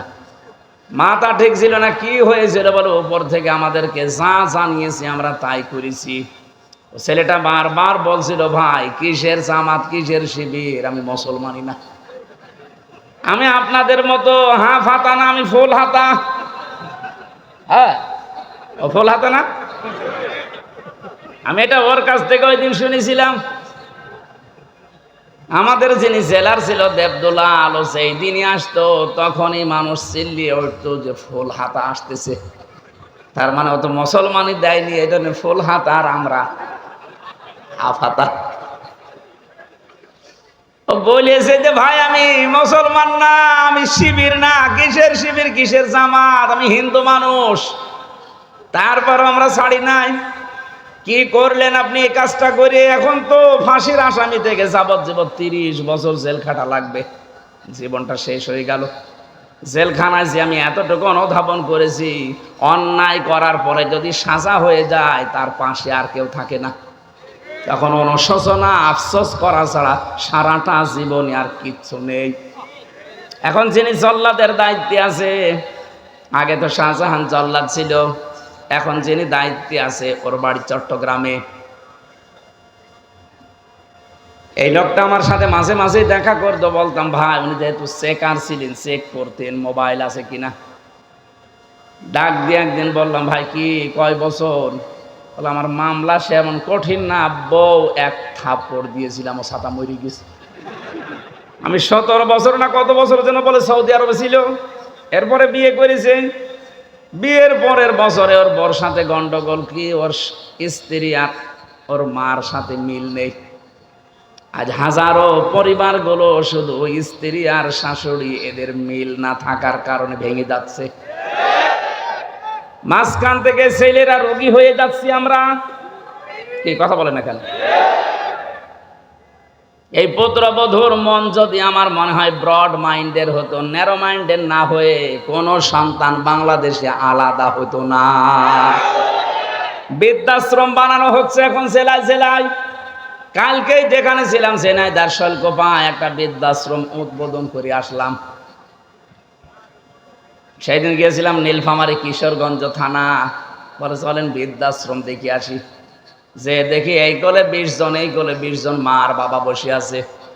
এদের চোখের দিকে তাকিয়ে আমি বুঝেছি প্রতিটি সন্তান প্রতিটি মা বাবা ছেলে মেয়ের জন্য বরদোয়া দিচ্ছে। এই জন্য তো শুধু আমি সন্তান আমি দায়ী না, এ ওবায়দুল্লাহ এরশাদ দায়ী না। আমার এই মাকে বাবাকে বৃদ্ধাশ্রমে রাখা, আলাদা করে দেওয়া, এর পেছনে দায়ী 100 ভাগের 80 ভাগ আমার বউ। কথা বলে না কেন? ওর যেন সহ্যই হতে চায় না, অথচ ওর নিজের মা বাবা যদি সারা জীবন থাকে একটা কথাও বলে না। কেন স্বামীর মা বাবাকে নিজের মা বাবার মতো মনে করা যায় না? মেয়েরা এসেছে?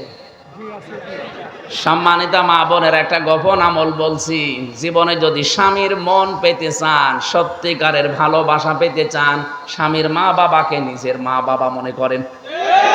এখন নিজের জীবনেও স্বামীর মন পাবেন না, উপরে উপরে হয়তো আপনাকে ভালোবাসা দেখাবে, আর ভেতরে ভেতরে দোয়া করবে আল্লাহ এর তুলে নেও।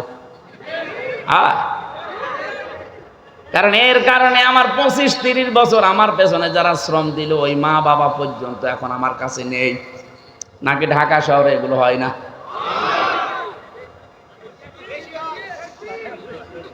ঢাকাবাসী কোন মহিলা কোন স্ত্রী যদি চায় যে আমার স্বামী আরো বেশি দিন বেঁচে থাক, আমার স্বামীর সম্মান, আমার স্বামীর সন্তান, আমার স্বামীর এই প্রভাব প্রতিপত্তি, টাকা পয়সা এগুলো আরো বেড়ে যাক, নবীজি বলেন ওই মহিলার উচিত তার স্বামীকে সব সময় তাকিদ দেওয়া, স্বামী তুমি যাই করো না কেন রক্তের সম্পর্কগুলো অটুট করো। তুমি তোমার ভাইয়ের সাথে সম্পর্কটা ঠিক রাখো, তোমার বোনের সাথে সম্পর্ক ঠিক রাখো, মা বাবার সাথে সম্পর্ক ঠিক রাখো, তোমার চাচা চাচি ফুফা ফুফি এদের সাথে সম্পর্ক ঠিক রাখো, কারণ এদের সাথে সম্পর্ক রক্তের। কিসের? অথচ এদের সাথে আর সম্পর্ক খারাপ করার পেছনে দায়ী এই বউগুলো। আরে বউগুলোকে পিন দেয়, ঔষধ দেয় ওই বোর মার, ওর বড় বোন, ওখান থেকে শুধু ঔষধ পাঠায়, ওই আর কতদিন থাকবি, আলাদা হয়ে যা। আমার মনে হয় ঢাকাতে এরকম কিছু হচ্ছে, এই জন্য এত আওয়াজ দিচ্ছে। কার কার বউ এরকম ছোট মনের, একটু হাত তোলেন তো। না আছে, এই যে কোন জাহান্নামে আছে আপনি টের পাচ্ছেন না, আমি টের পেয়েছি। এটা ক্যামেরাটা একটু ওইদিকে ঘোরাও, ওরে তামাম দুনিয়ায় দেখাক যে আল্লাহর ওলি একটা পাওয়া গেছে। না ভাই, খুব ঝামেলা আছে। এতদিন পর্যন্ত মেয়ে লোক ক্ষমতায় ছিল, এই জন্য নারী নির্যাতনের আইন খুব কড়াকড়ি। চাচা এরশাদ একবার গিয়েছিল, কিন্তু পুরুষ নির্যাতনের আইনও সাতা ছেলে করেনি। ও যদি একটু শক্ত আইন করে যেত তো পুরুষ নির্যাতনেরও আইন আছে। বলেন তো, এই যে জল্লাদটা, ও খালি একটা থাপ্পড় দিয়েছিল খালি সংশোধন করার জন্য। বউ শুধু কারণে অকারণে মায়ের সাথে তর্কাতর্কি করতো, মাকে কিছু দিলেই বউ রাগ করতো। শেষ পর্যন্ত বলছে আমি যে একটা থাপ্পড় দিলাম, যে আমার টাকা আমার মাকে দেব, তোর কি? ছাতা মরে গেল, অথচ আজ আমি 30 বছর জেল খাটতেছি। একটা মানুষ বলেন তো 25-17 বছর বিদেশে, 20-22 বছর না হলে তার বিদেশ যায়নি। মনে করেন 20 বছর, 17 বছর আর 30 বছর, কত হয়? ওর জীবনে আর কি থাকে? এই জন্য জেলখানার একটা অভিজ্ঞতা আপনাকে আমি বলছি শিক্ষার জন্যে। আবেগে পড়ে কোনো কিছু করতে যাবেন না। একবার যদি জীবনে কোনো ঝামেলা হয়ে যায়, সারা জীবন ওই 4 দেওয়ালের মাঝে বসে পস্তাবেন, কাউকে পাবেন না।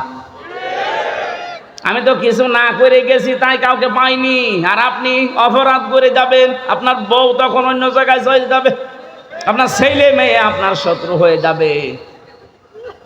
এই পারিবারিক এই সমস্যার কারণে কত সন্তান পর্যন্ত তার বাবার নামে দেখলাম মামলা দিয়েছে। কে ভাই আপনাকে মামলা দিয়েছে? কে বলে আমি আমার ছেলে, ওর মাকে নাকি আমি মেরে ফেলেছিলাম। বলেন নাউজুবিল্লাহ। এটা শুধু পারিবারিক জীবন গেল, সামাজিক আছে, রাজনৈতিক আছে, আন্তর্জাতিক কিছু নিয়ম আছে। আমরা যেন সতর্ক থাকি। যদি কোনো কারণে কোনো অপরাধের সাথে জড়িয়ে আবেগে হোক, কারো নির্দেশে হোক, একবার যদি আপনি চলে যান, শাস্তি পেয়ে যান, তখন ওই নেতাকেও আর খুঁজে পাবেন না। আমার ভাইরা, আমি যেটা বোঝাতে চাচ্ছিলাম, আমাদেরকে আজকে থেকে জুলুম এখান থেকে একেবারে পুরা জীবন মুক্ত হওয়া লাগবে, নাই তো আমি কিন্তু আল্লাহ মামলার আসামি হয়ে যাচ্ছি। পুলিশের কাছে বাধা দিলে হয় পুলিশবাদী কেস, আর মানুষের ওপরে জুলুম করলে হয় আল্লাহবাদী কেস। মানুষের ওপরে জুলুম করলে কেস করবে কে? আপনি লক্ষ্য করেছেন শব্দটা? আল্লাহ বলেন আমি নিজে মামলা দেব। মামলার বাদী যত বড় হয় মামলা তত কঠিন হয়। আমাদের নামে মামলা দিয়েছিল রাষ্ট্র। যদি এরশাদ ভাই দিত সলিমদ্দিন, আমি 3 দিনও আটকে রাখতে পারতো না। যত টাকা লাগে টাকা পয়সা দিয়ে বেরিয়ে চলে আসতাম, কারণ আমি আকিস গ্রুপে চাকরি করতাম। কয় টাকা লাগবে আপনার বলেন? কিন্তু এমন মানুষ মামলা দিয়েছে, টাকা না লাল দাগ দিয়েছে, যতবার তুলবেন মামলায় জামিন হবে না। এই জন্য মামলার বাদী যত বড় কেস তত কঠিন হয়। এখানে আল্লাহ পাক নিজে মামলার বাদী জালেমদের বিরুদ্ধে। সুতরাং এই 15.5 বছরে 1628টা চেয়ারে যারা ছিল এই দেশে প্রত্যেকেই আল্লাহর মামলার আসামি। কেউ ডাইরেক্ট, কেউ ইনডাইরেক্ট, এরা আল্লাহর মামলার আসামি। এদের কোনো মাপ নেই। আল্লাহু লা ইয়াহদিল কওমাজ জালিমিন, ইয়াহদি মুজারে, বর্তমান ভবিষ্যৎ, প্রেজেন্ট ফিউচার। আল্লাহ বলেন জালেমদের আমি হেদায়েত দিচ্ছি না, দেবও না। এই জন্য জালেমদের কপাল পুড়ে গেছে। দুনিয়াও আপনার শেষ, আখিরাত তো শেষ হয়ে গেছে। জালেমদের চোখের দিকে, মুখের দিকে এখন তাকালে দেখবেন শুধু চিন্তা, চিন্তা আর চিন্তার ছাপ। আরে ভাই, জেলে তো আলেমরাও ছিল, কই তাদের মুখে দেখতাম হাসি। আর এখন আজকে কর্নেল ফারুক খানের দিকে তাকান, চেহারা দেখেই মনে হচ্ছে ওর সব শেষ হয়ে গেছে। কি হতাশার ছাপ চেহারার ভেতরে। কোরআনে কারিম আল্লাহ 1500 বছর আগে ওদের এই মুখের ছাপের কথা জানিয়েছে। আল্লাহ পাক বলেন সূরা আনামের 44 নম্বর আয়াতের মাঝের অংশে এটা আছে, হাত্তা ইযা ফারিহু বিমা উতু আখাযনাহুম বাগতাতান ফাইদাহুম মুবলিসুন। ওরা যখন আল্লাহর দানকৃত নিয়ামত পেয়ে আনন্দে আত্মহারা হয়েছিল, হঠাৎ করে আমি আল্লাহ তাদেরকে ধরলাম। এদেরকে ধরেছে কে? ছাত্র জনতা মিলে শুধু ধরে নাই, আল্লাহ বলেন আমি ধরেছি ওদেরকে। ফাইদাহুম মুবলিসুন, ওরা হতাশ হয়ে গেছে, ওরা নিরাশ হয়ে পড়েছে। ওদের চেহারার দিকে আপনি তাকিয়ে দেখবেন যত রকমের চিন্তার ছাপ এই চেহারার ভেতরে ফুটে উঠেছে। ইন্নামা নুমলি লাহুম লিয়াজদাদু ইসমা ওয়া লাহুম আযাবুম মুহিন। মানুষের পাপ যখন পরিপূর্ণ হয়ে যায় তখন আল্লাহ তাদেরকে অপমানজনক শাস্তি দেয়। অপমান তো এরকম, মাথায় তো দড়ি আমারও দিয়েছিল, ওদের ওয়াইজ মাথায় দড়ি। ওদেরকে দেখলে মানুষ পচা ডিম মারছে, আর আমাদের মাথায় দড়ি দেখলে পুলিশ পর্যন্ত কাঁদতো। এক কথা বলছে না কেন? নিজে দেখেছি, হয়তো বাধ্য হয়ে পারতো না কিছু করতে, কিন্তু কাঁদতো। সিসি ক্যামেরার কারণে ওইদিকে তাকিয়ে চোখের পানির দিকে দেখতাম, কাঁদতেছে। আচ্ছা হুজুর, আপনাকে একটু আমি সিঙ্গাড়া কিনে দেবো, ওই যে সিসি ক্যামেরায় ওই শয়তানরা দেখতে পাচ্ছে, ও দেখলেই আমার চাকরি চলে যাবে। কিন্তু আমার সহ্য হচ্ছে না, আমার মনে হয় চাকরি ছেড়ে চলে যায়, কিন্তু উপায় নেই বলে আমি করছি। কিন্তু আপনি আমারে মাফ করে দিয়ে না, আপনার আর কি। আমার মাথায় দড়ি দিয়ে নিয়ে আমি হাসতাম জালেমদের কাজ কারবার দেখে। কি করছে এরা? শুধু দড়ি দেয়নি, হাতে হ্যান্ডকাপ পেছনে বেঁধে দিত, মাথায় দিত দড়ি, হাত পায়ে দিত ডান্ডা বেড়ি, মাথার উপরে দিয়েছে সেই লোহার টুপি, বুকে দিয়েছে সেই বুলেট প্রুফ জ্যাকেট। মনে হচ্ছে যে কি নিয়ে যাচ্ছে, অথচ কিছুই না। একটা ভীতিপূর্ণ অবস্থান তৈরি করে আলেমদের সাথে অস্ত করত, যেন পরবর্তী প্রজন্ম ভয়ে কেউ আলেম হতে না চায়। জালেমদের কিন্তু জাতে মাতালো তালে ঠিক আছে, ওরা এমন এমন অবস্থা করতো। আরে ভাই, আপনি আল্লামা মামুনুল হককে আপনি জেলে রাখবেন, রাখেন, যে এত ফষ্টি নষ্টি করার দরকার কি? কি অবস্থায় তারা নিয়ে যেতে দেখেছেন? হুইল চেয়ারে করে, লোকটার মাথায় ব্যথা, হাঁটতে পারে না, পায় হাতের মধ্যে সেই কি হাতের ভেতরে ভর দিয়ে তার যাওয়া লাগতো। রিমান্ডে তো আমি ছিলাম, আমি বুঝেছি আপনারা কি করেন। বিভিন্ন অস্ত্র নিয়ে এসে বলতো যে এইগুলো দিয়ে আমরা নখ তুলি। কিছু কিছু মানুষের আমি দেখেছিলাম এত বড় বড় নখ হয়ে গেছে, ওই যাদেরকে আয়না ঘরে রেখেছে, তাও তো এটা 2 নাম্বার। আসলটা যারা আছে এত বড় বড় নখ হয়ে গেছে, চুল দাড়ি গব দেখলে মনে হচ্ছে ওরে বাবারে জঙ্গল থেকে বেরিয়ে আসতেছে। এই নখ দিয়ে দেওয়ালের সাথে খুশিয়ে খুশিয়ে লিখে রাখতো কাটা কাটা অক্ষরে যে ভাই যদি কেউ বাইরে যেতে পারেন এই নাম্বারটা একটু জানাবেন যে নাম্বারের লোকটা এখনো বেঁচে আছে। কি করেছেন আপনি বলেন তো? আর আপনি বলেন আমি কি করেছি, আমার পালানো লাগলো, কি করেছেন আপনি টের পাচ্ছেন না? আপনার পাপের বোঝা পরিপূর্ণ হয়ে গেছে, এই জন্য তো আল্লাহ এত অপমান করছে। বিচারপতি মানিকের মতো এরকম একটা হারামি, ওরে বিচারপতি বানিয়ে পুরাটাই অবিচার করেছে। আর আল্লাহ পাকও দেখিয়েছে কলার পাতায় শুয়েছে ওরে, ওর বিসি উড়ে গেছে, সংসার করার কাজ শেষ। দেখেন কবে শুনবেন যে ওর বউ চলে গেছে, কারণ বিসি না থাকলেও বউ থাকবে। আযাব মহিন শুধু পড়েছি, এটা আমি দেখলাম নিজের চোখে যে আল্লাহ অপমান করে কি করে। এই কথা বলে না কেন? এজন্য আমি আবার বলছি, আমরা যারা আছি সাবধান, যদি আগামীতে চেয়ার পানও জুলুম করবেন না। আপনার বাড়ি ঘর, আপনার অফিস আদালত যতই মজবুত করেন, আল্লাহ কিন্তু ওইটা জনশূন্য করে দেবে। আল্লাহ আমাদের হেফাজত করুন, বলেন আমিন। আমরা আজকে একটা গ্রাম নিয়ে আলোচনা করব, খুব খেয়াল করে মিলাবেন। আমার তো কোরআনের আয়াত পড়লেই মনে হয় এটা কেবল নাজিল হচ্ছে। সূরা নমল থেকে আমরা পড়েছি, এর নামকরণ, ঐতিহাসিক প্রেক্ষাপট, ব্যাখ্যা, অনেকগুলো কথা আছে, মাতৃভাষায় অর্থ, এগুলো সব বাদ দিয়ে দিলাম। কারণ আমার 10টার ভেতরে ডাক্তার ঘুমাতে বলেছে, এখন 10:30 বেজে গেছে, তাড়াতাড়ি শেষ করব, এই জন্য আমরা সব বাদ দিলাম। সূরা নাহাল 112 নম্বর আয়াত। আজকের আলোচনার বিষয় গ্রাম। কি বললাম? এটা কি গ্রাম নাকি শহর? আল্লাহ রাব্বুল আলামিন এমন একটা গ্রামের, এমন একটা জনপদের উদাহরণ আমাদের কাছে দিচ্ছেন, একটু মিলিয়ে দেখবেন। অবরাবাল্লাহু মাসালান ক্বরিয়াতান কানাত আমিনাতাম মুতমাইন্নাহ। আল্লাহর এই দৃষ্টান্তের দিকে লক্ষ্য করো।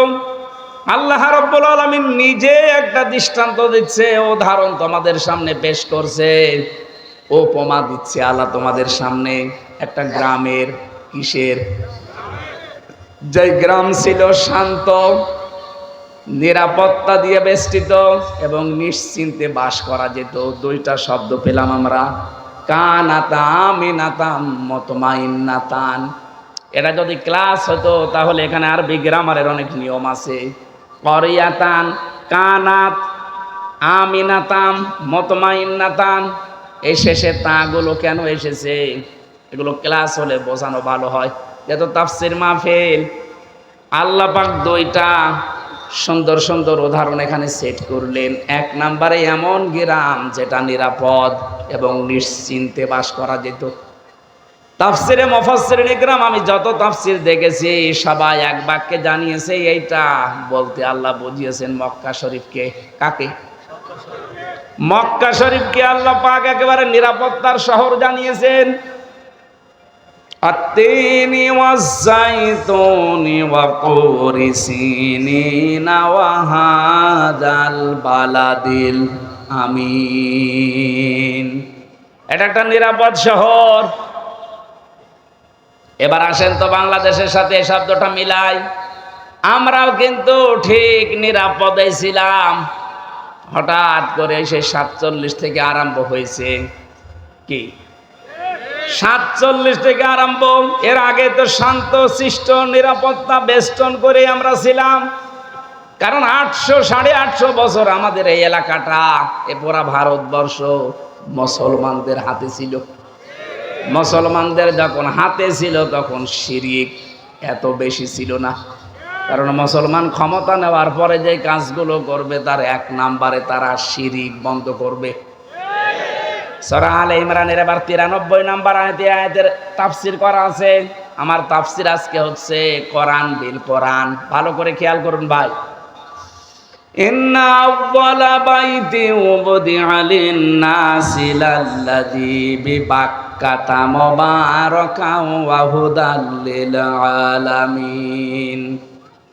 আল্লাহ পাক বলেন পৃথিবীর প্রথম ঘর যেটা প্রতিষ্ঠিত হয়েছে, যেটা বানানো হয়েছে বাক্কায়, মানে মক্কায়।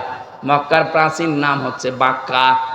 এর ভেতরে 1 নম্বরে মুবারাকান, বরকতময় করে দিয়েছি আমি আল্লাহ এই ঘরকে। 2 নম্বরে এখানে হেদায়েতের মশাল জ্বালিয়ে দিয়েছি তামাম বিশ্বের মানুষের জন্য।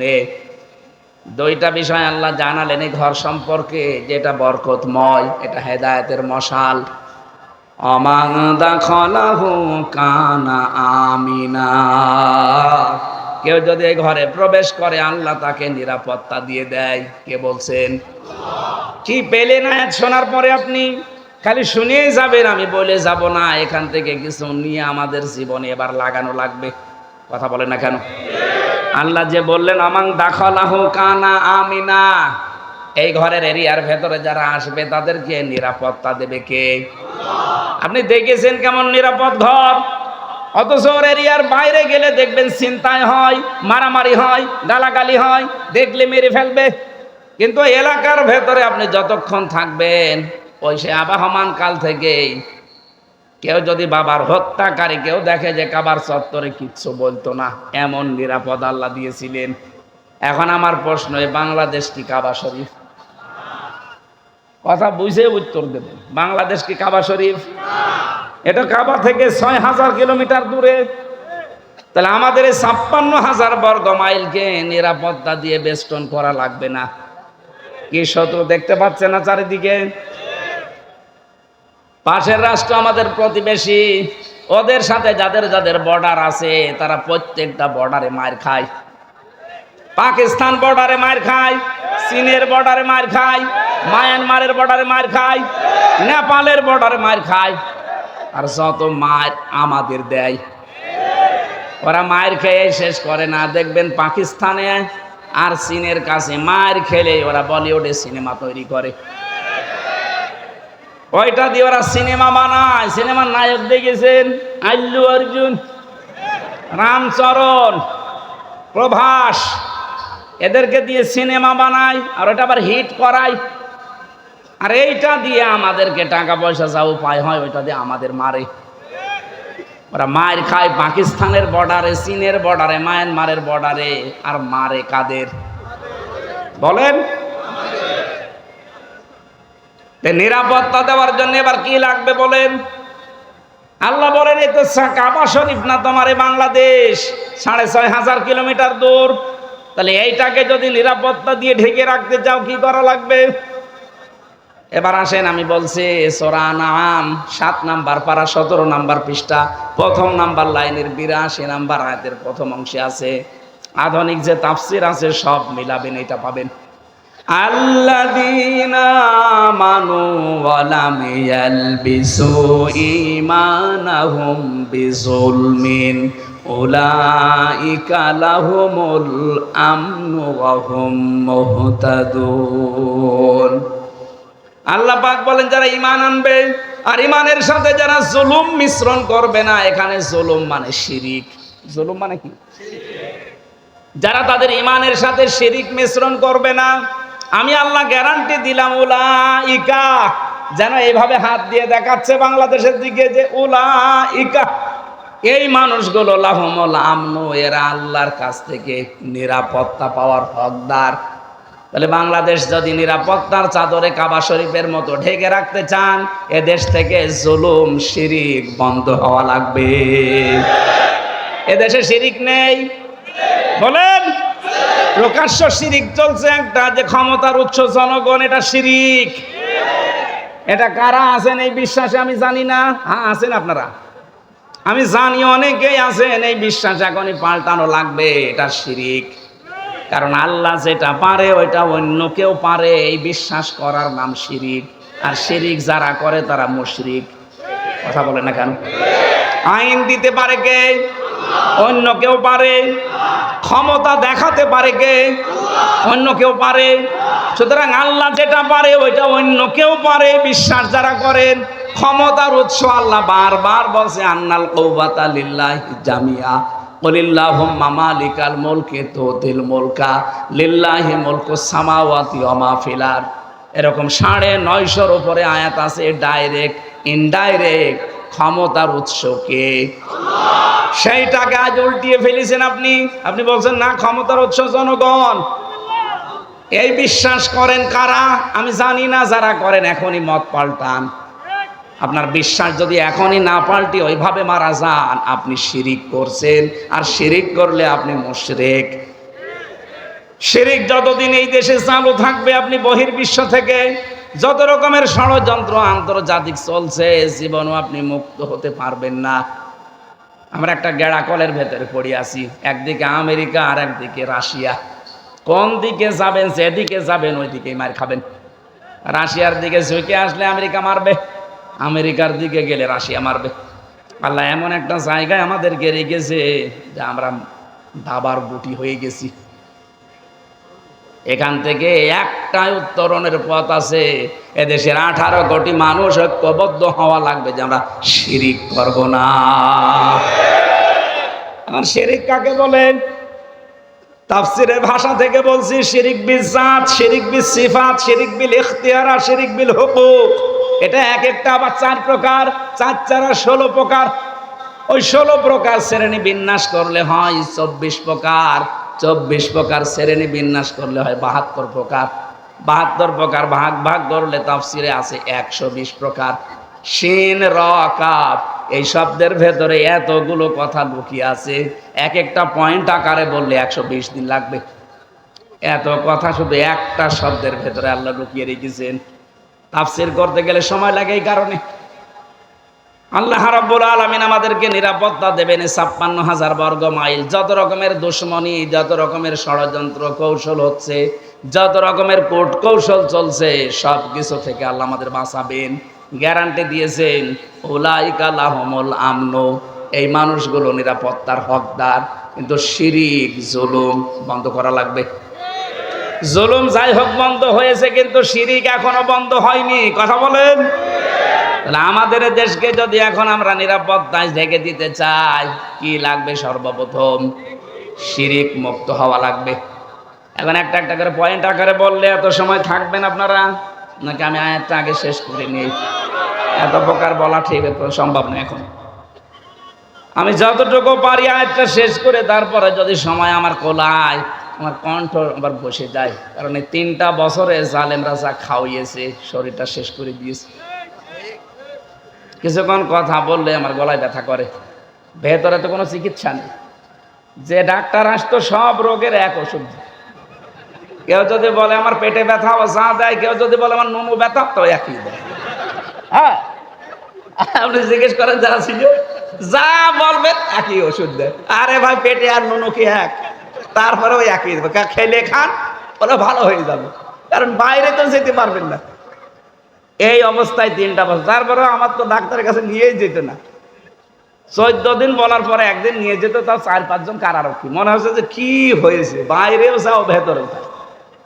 এত ভয় এদের। সিসি ক্যামেরা দিয়ে রাখতো, কারারক্ষী আলাদাভাবে বসিয়ে রাখতো। কি বলেন তো, আমার শরীর চলে না, আর এরা এত ভয় পায়। আমি কিন্তু মামুনুল হক সাহেবের মতো হংকার মঙ্কার দিতাম, তাও তো হইতো। আমার এমনি শরীর ভালো না, আর তারপরে ওদের মনে হচ্ছে যে কলেজায় কাপড় উঠে যাচ্ছে। 4-5 জন আমার পেছনে লাগিয়ে রাখত। ঢাকাবাসী, আমি যে আয়াতের প্রথম 2টা শব্দ আল্লাহ জানিয়েছিলেন যে এমন একটা নিরাপদ শহর ছিল, যেই শহরের 2টা বৈশিষ্ট্য, একটা নিরাপত্তা আর একটা নিশ্চিন্তে বসবাস করা। রব্বুল আলামিন বলেন ইয়াতিহা রিজকুহা রাগাদাম মিন কুল্লি মাকান। বিশ্বের বিভিন্ন দিক থেকে তাদের দেশে জীবন উপকরণের জন্য যা লাগতো সব আসতো। আরে ভাই, 47-এর আগের ইতিহাসগুলো আপনি পড়ে দেখেন। আমি তো দেখি নাই, শুধু পড়েছি। কি শান্তিতে ছিল তারা, কি অবস্থায় ছিল তারা। 850 বছরে এলাকাগুলো মুসলমান শাসন করেছে, একটা মানুষের ওপরে জুলুম অত্যাচার হয়েছে প্রমাণ নেই। যদি একটু কিছু পাওয়া যেত সঙ্গে সঙ্গে বিচার হয়ে যেত।